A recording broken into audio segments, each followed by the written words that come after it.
नमस्कार, आप देख रहे हैं मोबाइल न्यूज 24। मैं हूं अभिषेक कुमार। इस वक्त अवध महासंघ के दिल्ली कार्यालय पर हम मौजूद हैं। हमारे साथ राष्ट्रीय अध्यक्ष के साथ साथ तमाम जो इस महासंघ के पदाधिकारी हैं वो यहाँ पर जुड़ेंगे। सबसे पहले आज जो बैठक आहूत की गई है वो किस संबंध में है, क्योंकि आने वाले समय में दिल्ली में विधानसभा का चुनाव होना है। उत्तर प्रदेश और पूर्वांचल, खासकर बिहार के बड़े तादाद में दिल्ली में लोग रहते हैं। और हम शुरू करते हैं, आपसे जानेंगे कि आज की बैठक का प्रमुख एजेंडा क्या था, संक्षिप्त में बताएं। आज की बैठक का एजेंडा यही था हमारा कि अवध महासंघ का विस्तार करना। कुछ और लोग हमारे साथ जुड़ रहे हैं, इनसे भी जानेंगे। आप बताइए, आप जो यहाँ इस बैठक में आए, प्रमुख एजेंडा क्या है, किन किन विषयों पर चर्चा हुई है? प्रमुख एजेंडा यही है कि जो हमारे उत्तर प्रदेश के लोग हैं या बिहार के लोग हैं या कहीं के लोग हैं, उनको काफी परेशानियां झेलनी पड़ती है दिल्ली जैसे में। तो उसी पे हम लोग जो है अपना अवध महासंघ का जो है बैनर के तले हम लोग काम करना चाहते हैं कि किसी को असुविधा ना हो। काफी परेशानियां हैं, पुलिस प्रशासन और जैसे सफाई, दिल्ली में साफ स्वच्छता के नाम पे कुछ भी नहीं है, हर जगह गंदगियां हैं। तो काफी चीजों का सामना हम लोग करेंगे। रोड पे आकर के हम लोग जो है बहुत कुछ करने वाले हैं बदलाव। तो आज के बैठक में बहुत सारी बातें हुई। आप कहाँ से आए? जी, मैं दिल्ली से आया हूँ और मैं ऐसे बनारस का हूँ। बट यहाँ पे जो हम आए हैं, प्रमुख मुद्दा हमारा यही था कि जो अवध महासंघ जिसके लिए इसका मतलब स्थापना हुई है, और वो जो हमारे उत्तर प्रदेश के भाई लोग हैं जो माइग्रेट होकर दिल्ली में आए काम करने के लिए हैं, उनका यहाँ पर एक अस्तित्व होना चाहिए जो अभी विगत वर्षों से नहीं था, जो होना चाहिए। उसी मुद्दे पे हम बात कर रहे थे यहाँ पे। क्या लगता है, ऐसी बैठक होने से क्या इन समस्याओं का समाधान निकल पाएगा? बिल्कुल निकलेगा। हमारा जो अवध महासंघ है, ये जिस टाइम में शक्तिशाली होगा, अपनी धमक जमाएगा दिल्ली में। हमारे जो उत्तर प्रदेश के लोग आए हुए हैं, जो परेशानियों से जूझ रहे हैं तरह तरह की, उसका समाधान होगा। आप लोग क्या एकजुट करने में लग गए हैं? सभी लोगों से जुड़ाव आप लोग बना रहे हैं जो पूर्वांचल के हैं? जी, पूर्वांचल के लोग, अवध महासंघ के बैनर तले हम लोगों ने जो संगठन बनाया है वो पूर्वांचल के लोगों की जो उपेक्षा हुई है उसका एक प्रतिफल है। कैसे कह सकते हैं आप उपेक्षा? पूर्वांचल के लोगों की बहुत उपेक्षा हो रही है, कहीं न कहीं उनके साथ भेदभाव हो रहा है। इसलिए अवध महासंघ का आज एक प्रादुर्भाव हुआ है और ये पुराना संगठन है और अपने असली रूप में अब दिल्ली में प्रतिस्थापित हो रहा है। आने वाले समय में इसका आगाज आपको देखने को मिलेगा। बिल्कुल। देखिए, कुछ और लोग हमारे साथ जुड़ रहे हैं और इधर महिलाएं हैं खास तौर पर। आप कहाँ से हैं? मैं अकबरपुर से हूँ। आज इस बैठक में आप आई हैं, तो क्या क्या समस्या आप लोगों को देखने को मिली कि अवध महासंघ का जो है निर्माण हुआ और उसके बैनर तले आज आप लोग मीटिंग के लिए बैठे हैं? हम लोग यही चाह रहे हैं, हम लोगों का भी सम्मान हो और हम लोग अवध वाले सब मिल के कोई प्रोग्राम कराएं, देश की सेवा करें। कोई परेशान सम्मान अभी नहीं हो रहा है? नहीं, हम लोगों को सम्मान नहीं हो रहा है। क्या लगता है आपको कि आप लोगों को, आपने कहा कि सभी यूज करते हैं और उसके बाद फिर पूछते हैं, तो यूज एंड थ्रो क्यों हो रहा है? हम लोग को भी पहचान नहीं है, हम अपना पहचान बनाना चाहते हैं। हमारी पहचान बन जाएगी तो हमारी भी बात सुनी जाएगी, सरकार भी सुनेगी, पब्लिक भी सुनेगी। अभी हम लोगों को खाली यूज हो जाता है और उसके बाद हम लोगों को कोई समस्या आती, कोई परेशानियां, हम जगह जगह भटकते हैं। इसी बात से कितना सहमत हैं कि यूज एंड थ्रो हो रहा है? सही कह रही हैं वो, बिल्कुल मैं उनकी बात से सहमत हूँ, गलत नहीं कह रही हैं। हमारी एक पहचान होगी अवध महासंघ से, तो अच्छी पकड़ होगी, अच्छी पहुंच होगी, सभी लोग पूछेंगे, समाज में एक नया नाम होगा, पहचान अवध महासंघ तक। इसलिए हम सब लोग चाहते हैं कि ज्यादा से ज्यादा जुड़े और हमारी एक अच्छी पहचान हो। अच्छी क्या महिलाएं भी अब धीरे धीरे, क्योंकि पूर्वांचल की महिलाएं काफी पीछे रह जाती है, खासकर जब बात हो किसी एनजीओ से जुड़ने, किसी संघ से जुड़ने, पॉलिटिक्स में आने, पूर्वांचल की महिलाओं को अभी भी एक थोड़ा दरकिनार है। नहीं, पूर्वांचल की महिलाएं सब पीछे नहीं है, अब जागरूक हो रही है सब। मैं खुद 28 साल से समाज में चल रही हूँ, ऐसा नहीं है मैं 17 साल की उम्र से चल रही हूँ, पीछे नहीं है। ये अलग बात है कि यहाँ के लोग जो हम यूज करते हैं फिर नाम नहीं आगे आने देते, इसलिए हम अपने समाज से जुड़ना चाहते हैं। सर, आप कहाँ से आए? थोड़ा परिचय। क्या आज जो बैठक आहूत हुई है आप लोगों की, इस बैठक पे कई एजेंडे हैं, जैसे कि कुछ लोग कह रहे थे दिल्ली का चुनाव भी है और अभी देख रहे हैं महिलाओं ने कहा कि हो रहे हैं, तो कैसे पूरा व्यवस्था आप लोग स्थापित करना चाहते हैं कि पूर्वांचल के लोगों की कुछ हो? व्यवस्था यही है, जो समाज में बहुत सारी बुराइयां हैं उसको दूर करना है, जो पूर्वांचल के लोगों को देखा नहीं जाता है उनको दूर किया जाता है। जैसे मैं ही बता दूं, उसमें सारी चीजें जब एकता रहेगी तभी ये सब कर सकते हैं।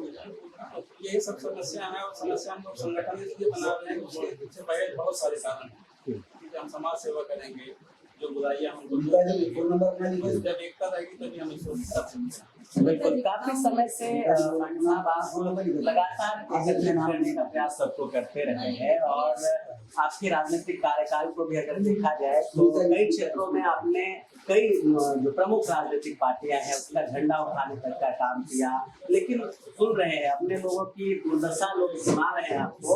जिस कॉलोनी जिस क्षेत्र में आप स्वयं रहते हैं वहाँ भी बद से बदतर स्थिति है, भले कहा जाए कि लंदन का हिस्सा बन गया, लेकिन परेशानी तो है। कैसे दूर और दुरुस्त होगा? आज की मीटिंग में आपने क्या किया? देखिए ऐसा है, साझा अगर कोल्हू घर पे गड़ा हुआ है ना तो उसकी मुंडी बदलने की बात आए समय पे बदली नहीं जाती। वो कहेगा वो बदलवाएगा, वो कहेगा वो बदलवाएगा। तो दिल्ली में हम लोगों ने सबका साथ दिया लेकिन हमारा साथ किसी ने नहीं दिया। तो इसलिए हम उत्तर प्रदेश की जो संस्कृति है, अवध की जो संस्कृति है, उसको हम दिल्ली में जीवित करना चाहते हैं, उसको एक पहचान दिलाना चाहते हैं। हमारे यहाँ का सोहर, हमारे यहाँ की कजरी, हमारे यहाँ घरभोज का गीत, हमारे यहाँ मुंडन संस्कार का गीत, महिलाएं सब बोलती जा रही हैं और नेता लोग हमारा उपयोग करते हैं झंडा उठवाने के लिए, दरी बिछवाने के लिए। मैं तो अवध महासंघ की स्थापना इसी उद्देश्य से किया था कि भाई डंडा झंडा उसका उठाओ जो आपका फोन उठाए और वोट उसको करो जो आपका काम करे। अगर निकम्मा कैंडिडेट है उसका घनघोर विरोध होना चाहिए, अच्छा कैंडिडेट है तो उसको आगे बढ़ाइए। अपने समाज से भी कोई अगर उस योग्य है तो हम लोग मिल करके उसको आगे बढ़ाएंगे और उसको एक पहचान दिलाएंगे। क्या कोई पार्टी से आप लोग टाइप करेंगे इसके लिए या अपना ही एक अलग मुहिम बनाकर आगे चलने? नहीं, अब हमारा तो सामाजिक संगठन है। हम राजनीतिक रूप से लोगों को जागरूक करना चाहते हैं कि भाई इलेक्शन जब आता है तो लोकतंत्र का बहुत बड़ा उत्सव है, उसमें सहभागिता करें और कैंडिडेट की पहचान करें कि भाई कितना पढ़ा लिखा है, उसका चरित्र कैसा है, समाज के प्रति उसका रवैया कैसा है और सारे समाज को लेकर के चलने वाला है कि नहीं। इस नाते हम दिल्ली के कोने कोने में जाकर हम उत्तर प्रदेश वासियों को जागरूक करेंगे, एकजुट करेंगे और एक दूसरे के सुख दुख में हम सहभागी बनेंगे। अच्छा, तो कुछ लोग ये भी सवाल उठा सकते हैं कि जब चुनाव नजदीक आया है तभी तो आप लोगों का प्लान और ऐसी बैठकें लगातार जारी है, ये सवाल भी उठेगा कि चुनाव के वक्त ही तो ख्याल आया कि पूर्वांचल के लोग जो है वो उनको दरकिनार किया जाता है, उनको नहीं सुना जाता, उनकी बातें नहीं रखी जा रही है। चुनाव के समय हमारे ऊपर लोग कड़ी नजर रखते हैं, इसलिए बात समझ में आ रही है। हम लोग तो नियमित मासिक बैठक करते हैं, उस समय हमारी कोई परवाह नहीं करता। इस समय अगर हम खांस भी दें तो लोग नजर रखते हैं कि ये कहाँ खांस रहे हैं, इनके ऊपर नजर रखो ताकि आगे न बढ़ने पाए। लोग हमारे ऊपर नजर रख रहे हैं, हम किसी की परवाह नहीं करेंगे, चाहे चुनाव का समय हो चाहे चुनाव का समय ना हो।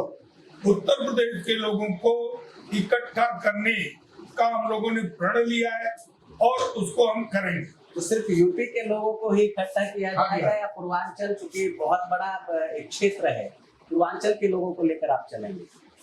उत्तर प्रदेश एक प्रदेश नहीं है बल्कि एक देश है। दुनिया में मात्र 6 मुल्क ऐसे हैं जो उत्तर प्रदेश से बड़े हैं। उत्तर प्रदेश सच माने में भारत का हृदय स्थल है और अवध जो है ये हमारे भगवान श्री राम के चरणों की धूल का एक शब्द है। अवध महासंघ जहाँ परमात्मा का जन्म हुआ है, इससे इसकी उत्पत्ति हुई है। अभी जैसे चर्चा हो रही है, ये हमारा संगठन केवल सामाजिक संगठन है। हम लोग समाज से जुड़ करके समाज के साथ मिलकर काम करना चाहते हैं और समाज को जोड़ रहे हैं। दिल्ली के अंदर जितने भी विधानसभा हैं, दिल्ली के अंदर जितने भी लोकसभा हैं, दिल्ली के अंदर जितने कॉर्पोरेशन सीटें हैं, सभी पे हम अपने कैंडिडेट नहीं खड़े कर रहे हैं। वहां पर हम अपने सदस्य बना रहे हैं, वहां पर अपने अध्यक्ष बना रहे हैं, वहां पर हम अपने प्रतिनिधि बना रहे हैं और हम सबको जोड़ रहे हैं। अवध महासंघ दिल्ली के अंदर उत्तर प्रदेश के लोगों के भलाई के लिए चौतरफा विकास के लिए काम करना चाहता है। पूर्वांचल शब्द यहाँ पर एक दूसरी शब्द हो गया। पूर्वांचल शब्द से मैं मायने नहीं रखता। मेरा संगठन है अवध महासंघ। पूर्वांचल शब्द से हम बहुत ज्यादा वो नहीं रखते संबंध, क्योंकि पूर्वांचल एक विशाल रूप है। अब बिहार भी पूर्वांचल है, बंगाल भी पूर्वांचल है, आसाम भी पूर्वांचल है, उड़ीसा भी पूर्वांचल, यहाँ के लोगों के लिए सब पूर्वांचल है। दिल्ली से जितना बाहर नहीं हो सब पूर्वांचल। लेकिन अवध जो है, अवध एक सिंबल है, अवध अयोध्या का, और भगवान श्री राम के नाम से अवध का नाम रखा गया है। इसको लेके हमारे लोगों के अंदर बहुत बड़ी जागृति है। धार्मिक दृष्टि से, सामाजिक दृष्टि से हम लोग काम कर रहे हैं। राजनीति के लिए मैं इससे ज्यादा कुछ कह नहीं सकता। मैं निगम पार्षद रह चुका हूँ, चेयरमैन रह चुका हूँ दिल्ली नगर निगम का, और दिल्ली प्रदेश का मैं कहीं ना कहीं पदाधिकारी भी रह चुका हूँ, अध्यक्ष रह चुका हूँ। लेकिन इन सब के बावजूद मुझे ऐसा लगता है कि उत्तर प्रदेश के लोगों की दिल्ली के अंदर उपेक्षा हो रही है और उनकी उपेक्षाओं को पूर्ण करने के लिए अवध महासंघ की आवश्यकता है। इसलिए मैंने इस संगठन को बनाया। बिल्कुल। तो अवध महासंघ की स्थापना जो है उसके संदर्भ में अभी आपको जो अवध महासंघ के पदाधिकारी थे वो बता रहे थे, और अभी जो अवध महासंघ के राष्ट्रीय अध्यक्ष है अखिलेश शुक्ला जी, वो हमारे साथ जुड़ेंगे। शुक्ला जी, आप भी लगातार घूमते रहते हैं क्षेत्र में।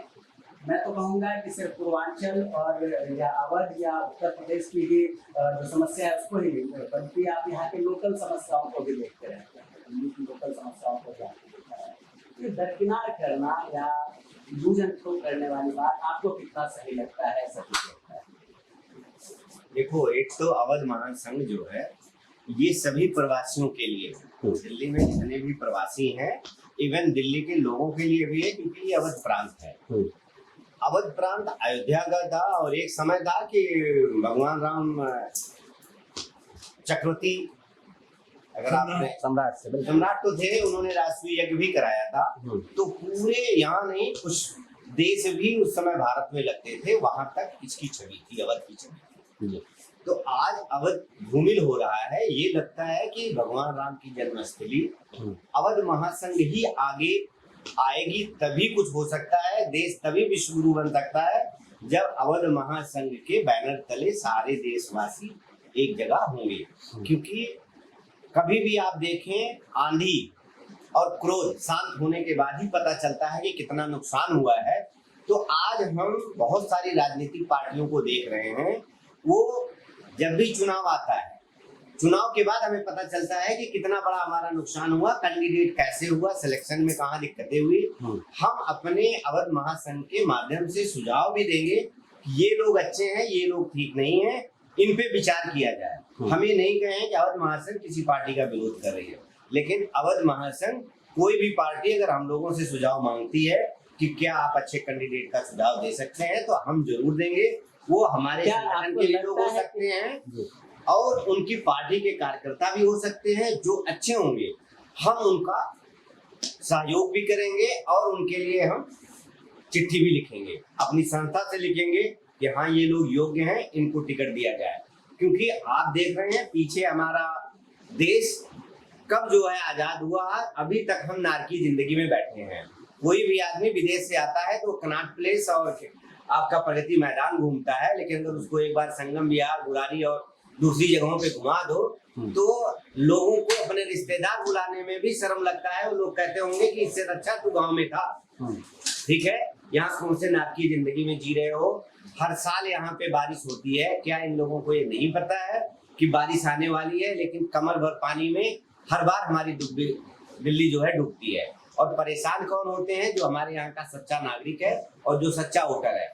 अगर इसकी व्यवस्था पार्टियां नहीं कर पा रही हैं, लोग झूठ और फरेब के आगे अपनी सरकार ले आना चाहते हैं या ला रहे हैं या स्थिति में है, तो उनका भरपूर विरोध अवध महासंघ करेगा और इससे करेगा कि इनको पार्टी को दिया जाए। अगर वो उस ऐसे लोग नेता को नहीं चुनते हैं, उनको टिकट नहीं देते हैं, तो हम लोग ऐसे लोग का समर्थन करेंगे जो समाज के लिए अच्छे होंगे, चाहे पार्टी ने उसको टिकट दिया हो या ना दिया हो।